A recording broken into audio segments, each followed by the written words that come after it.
Continuamos con el doctor Linares, Juan David Linares Ramírez, médico y cirujano general de la Universidad del Rosario, gastroenterólogo y endoscopista de la Fundación Universitaria Sanitas, gastroenterólogo de la Clínica Colsanitas Queraltí.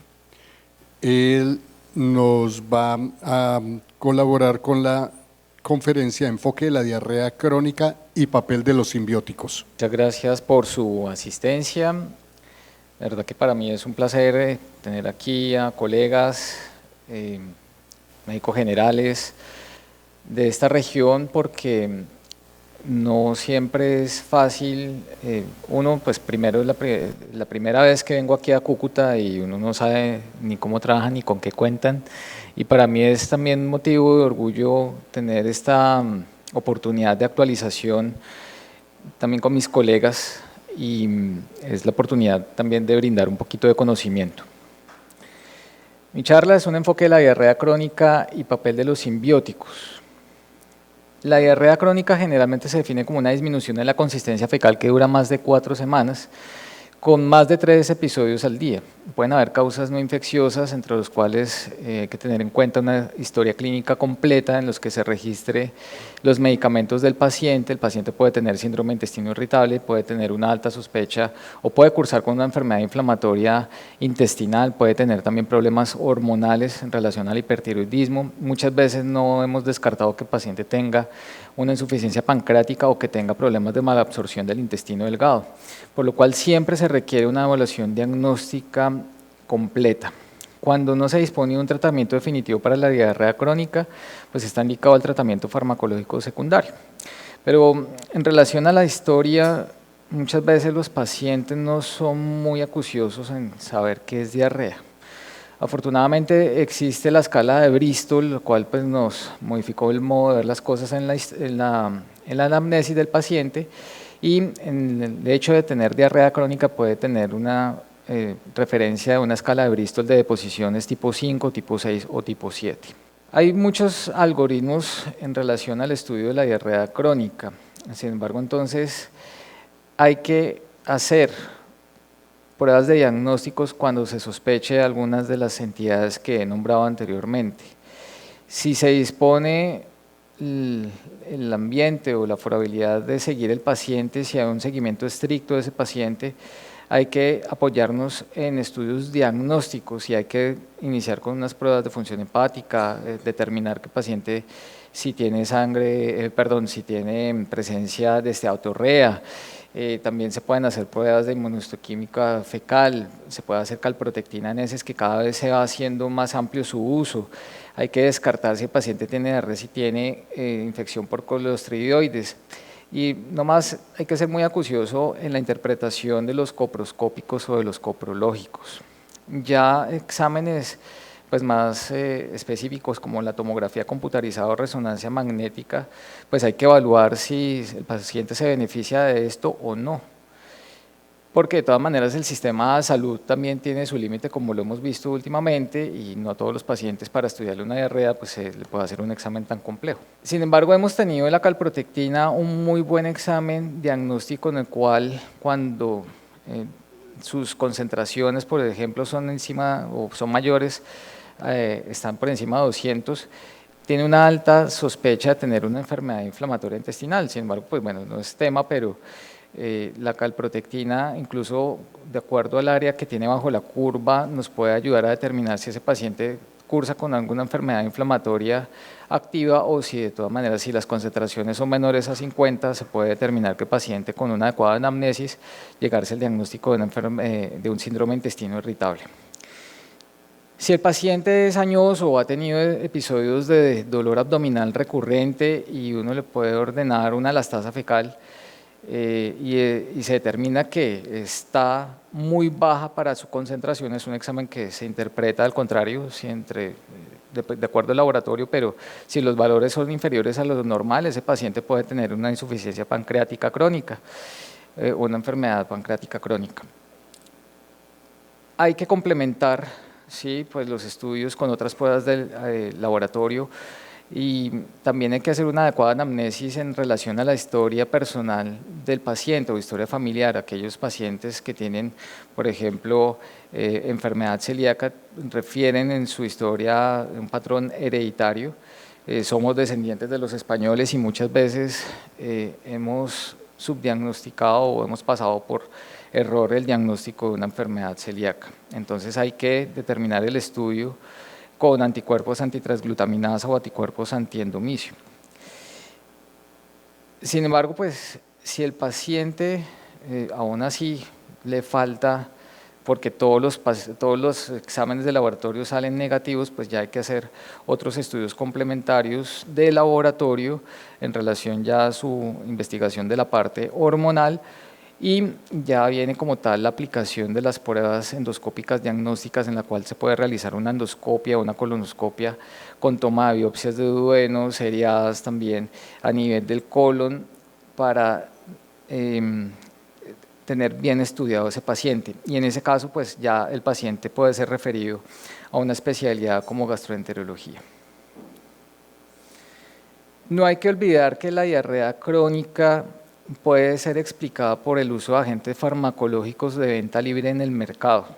Muchas veces nos excedemos ya por las pautas publicitarias en el manejo del dolor, y los AINES ahorita están ocupando un alto porcentaje como una causa explicada de diarrea crónica. Asimismo, también el uso indiscriminado de IVPs también puede causar diarrea por otros mecanismos que pues ya después veremos en otras charlas posteriores. Hay que hacer una adecuada evaluación del paciente. El paciente tiene síndrome de intestino irritable, para eso tenemos como herramienta los criterios de Roma 4. El paciente tiene una diarrea funcional.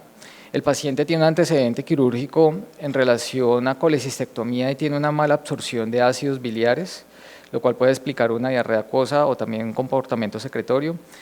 El paciente puede tener una colitis microscópica en relación al uso de analgésicos no esteroideos, o, como ya habíamos dicho, tiene que hacerse una adecuada anamnesis en relación a los antecedentes, y también descartar la enfermedad inflamatoria del intestino, enfermedad inflamatoria intestinal tipo Crohn o tipo colitis ulcerativa, en los cuales pues el comportamiento clínico del paciente sí es muy importante. Hay que determinar también o descartar la colitis por Clostridium difficile.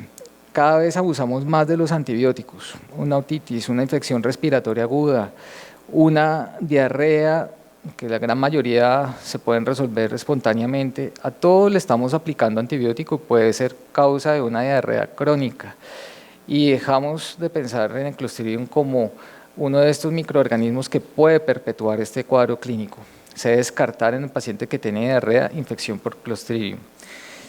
Asimismo, aquí somos un país endémico, ¿sí?, en parásitos gastrointestinales. A veces nos estamos dejando llevar por la cultura de las comidas crudas, mal cocidas. La gente todavía le tiene fe que el vinagre y el limón son agentes desinfectantes de los alimentos. Entonces hay que llevar una campaña preventiva para nuestros pacientes y para las familias. Hay que estudiar las indicaciones de desparasitación, cuáles son los agentes de desparasitación de amplio espectro, y mirar muy bien los coproscópicos, que si bien a veces pueden arrojar solamente resultados positivos en el 30% de todos los casos, si el paciente pues así lo permite, si no tiene ninguna alergia conocida importante en el ámbito de una consulta externa, hay que desparasitar aquí los pacientes por lo menos cada año, a más tardar cada 2 años, de acuerdo a las líneas de la OMS. Y por último, pues ya hay que descartar desórdenes endocrinos, como lo había mencionado anteriormente. En relación al título de la presentación, vean que pues uno puede hacer una búsqueda rápida y pues mira que no hay mucho de probióticos, de simbióticos, de prebióticos reportados en la literatura. Hacen falta muchos más estudios. Sin embargo, pues lo que está documentado nos puede ayudar a servir a resolver nuestra pregunta. En el mercado, ustedes ven en las propagandas y los pacientes también vienen con informaciones un poco erradas en relación a los usos de prebióticos.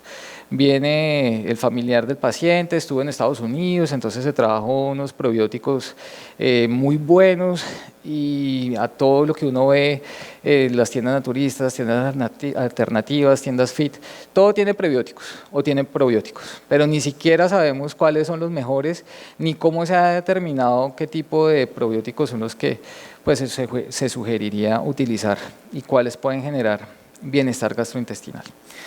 Ante ese comentario, pues las cepas que están documentadas en las tablas nutricionales y que tienen un nombre, pues son los mejores probióticos, porque lactobacillus hay muchos, Bifidobacterium hay muchos, pero realmente pues son las casas farmacéuticas las que reconocidas, las que tienen buenos probióticos, pero pues baja un poquito la credibilidad en relación a los comentarios de los pacientes. Pero sin ir a divagar por otras ramas, los prebióticos son ingredientes nutricionales no digeribles que afectan beneficiosamente al huésped, estimulando selectivamente el crecimiento y actividad de una o más bacterias beneficiosas en el colon, mejorando la salud de su huésped. Digamos que los prebióticos son el alimento de los probióticos. Los probióticos son microorganismos vivos que pueden proporcionar efectos beneficiosos para el huésped, y su eficacia depende de la cepa que sea conocida por el Instituto Pasteur o que tenga una amplia, por lo menos unos amplios estudios soportados en la literatura. Depende también de la dosis y la viabilidad de los microorganismos contenidos en las preparaciones. Para nuestro uso médico, se recomienda el uso de probióticos que contengan Lactobacillus, Bifidobacterium, la cepa BSL número 3, en la cual pues, se contempla una combinación de especies de Bifidobacterium, Lactobacillus y Streptococcus, y también en el contexto agudo la utilización del Saccharomyces boulardii. Entonces, como vemos, es que los probióticos, en relación, cuando uno va a hablar de los probióticos, es que no hay mucha evidencia sobre los efectos específicos de las cepas, hay una pobre estandarización de los diseños de los ensayos clínicos en relación a los probióticos, y muchas veces se engañan a los pacientes porque muchos productos no tienen la calidad suficiente y tienen muchas variaciones en las preparaciones microbianas. Podemos ver en las páginas de internet que aparecen a muy altos costos. Esto es, muchas veces la ingesta de probióticos se ha convertido ya también en un negocio, y lo que debe primar es la seguridad del paciente. Actualmente faltan datos sobre el papel de los probióticos en el papel del tratamiento de la diarrea crónica. En relación al tratamiento de la diarrea crónica, podemos utilizar agentes opioides, secuestradores de los ácidos biliares, antagonistas de los receptores de la 5-hidroxitriptamina, pero mire que tiene un papel importante el uso de los probióticos en las cepas que ya he mencionado. Podemos utilizar absorbentes como la diosmectita, podemos utilizar antiespasmódicos en relación a los trastornos funcionales. En relación al síndrome de sobrecrecimiento bacteriano, afortunadamente tenemos la rifaximina, pero se recomienda que utilicemos unas dosis suficientes con un tratamiento completo de 550 miligramos 3 veces al día durante 2 semanas si vamos a manejar un síndrome de sobrecrecimiento bacteriano. Y también en relación cuando yo sospecho que el paciente tiene enfermedad inflamatoria intestinal, podemos utilizar algunos agentes como la mesalazina o la budesonida, pero siempre debe estudiarse adecuadamente el paciente. Entonces, hablamos ya de prebióticos, de probióticos, y ahora viene la terminología de los simbióticos. Es muy similar a los prebióticos. Los prebióticos son microorganismos vivos que pueden proporcionar efectos beneficiosos. Los simbióticos en la literatura también están reportados como compuestos de microorganismos vivos que, administrados en dosis adecuadas, pueden beneficiar la salud de los huéspedes. Pero los simbióticos se forman por la asociación de uno o más probióticos con uno o más prebióticos, lo cual va a potenciar el efecto sobre la salud gastrointestinal. Entonces, la combinación aumenta la supervivencia de las bacterias probióticas en los alimentos y en las condiciones del medio gástrico, permitiendo su acción en el intestino grueso también y añadiendo efectos añadidos o sinérgicos.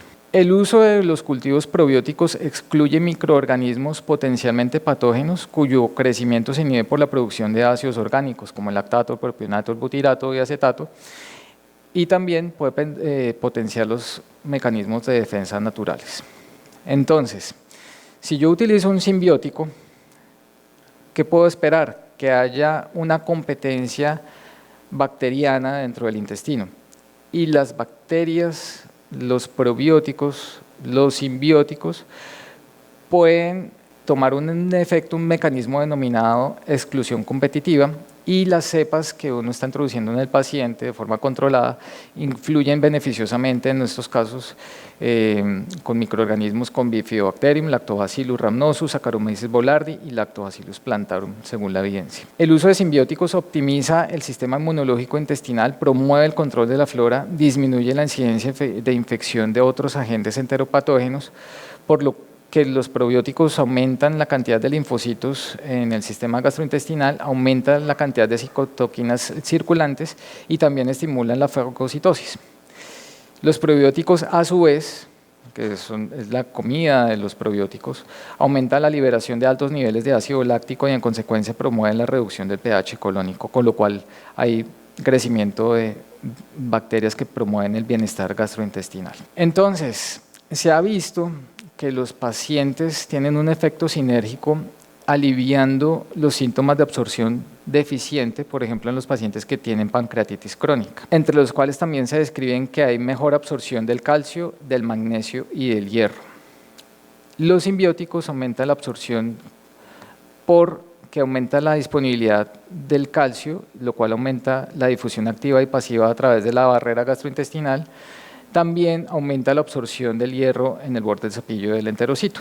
La disminución de pH intestinal debido a la presencia de productos de fermentación, como ya lo dijimos, se ha visto más que todo con el uso de las bifidobacterias. Y también los probióticos aumentan el tiempo de tránsito intestinal, lo cual va a mejorar la posibilidad de la absorción de los líquidos a nivel del intestino.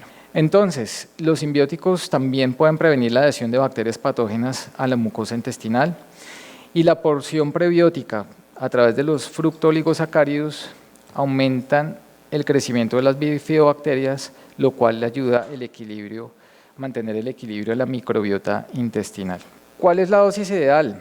¿Cuáles serían los probióticos ideales? De acuerdo pues a lo reportado aquí en la literatura en este artículo, sugieren el uso de Lactobacillus casei, Lactobacillus acidophilus, Rhamnosus, Bifidobacterium en una dosis de 2 veces al día cuando tengo un paciente con una diarrea crónica importante, o incluso se puede 3 veces al día. Sin embargo, no hay ningún estudio que nos diga cuánto debe ser lo ideal en la perdurabilidad del tratamiento. Lo que se sugiere es que tampoco sea mayor a 3 meses. Entonces, tenemos reportes en la literatura que apoyan el uso de los probióticos como terapia ayudante en la erradicación del Helicobacter pylori, en la prevención de la diarrea por el Clostridium difficile.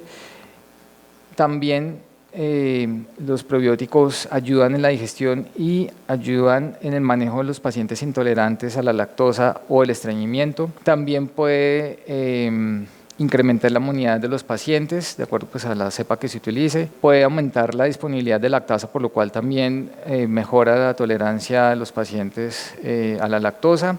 Se usan para prevenir la diarrea ocasionada por el uso de antibióticos, y también pueden ayudar a liberar algunos síntomas en relación al síndrome de intestino irritable. Pero como no todo es bueno, los pacientes cuando utilizan algún agente probiótico o simbiótico pueden relacionar algunos efectos secundarios en relación a que me tomé el probiótico y ahora tengo dolor abdominal y siento que tengo más gas en el estómago. Sin embargo, hay que explicar al paciente que la competencia, como lo hablamos anteriormente, dentro del microbioma intestinal puede generar una reacción de muerte de algunos enteropatógenos, con lo que se pueden liberar productos celulares tóxicos que pueden por así decirlo, empeorar los síntomas del paciente cuando toman estos agentes, pero hay que recordarles que se puede suspender de forma temporal y se pueden volver a reintroducir o incluso continuar su tratamiento, y que esto va a ser un comportamiento clínico esperado y que pues hay que tener un poquito de paciencia para restablecer la flora gastrointestinal.